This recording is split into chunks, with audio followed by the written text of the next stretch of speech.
पुडुचेरी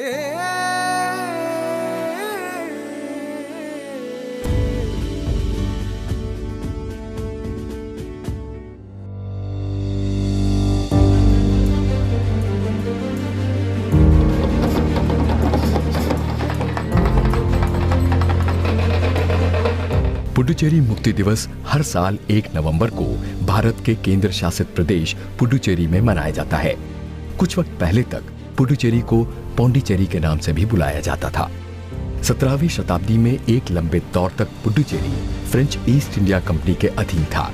पुडुचेरी के अलावा चंद्रनगर, माहे, यनम, कराईकल और मसूलीपट्टनम भी फ्रांसीसी उपनिवेश का हिस्सा थे।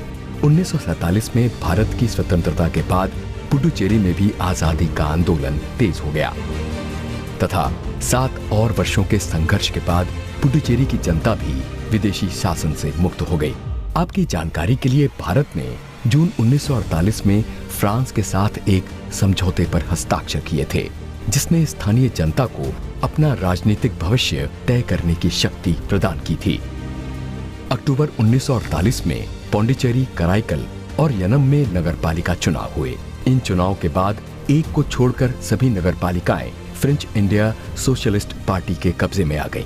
18 मार्च 1954 को कार्यकारी परिषद के सदस्यों, पौंडीचेरी के महापौरों और समीप के 7 कम्यूनों ने जनमत संग्रह के बिना भारत में विलय करने की घोषणा की।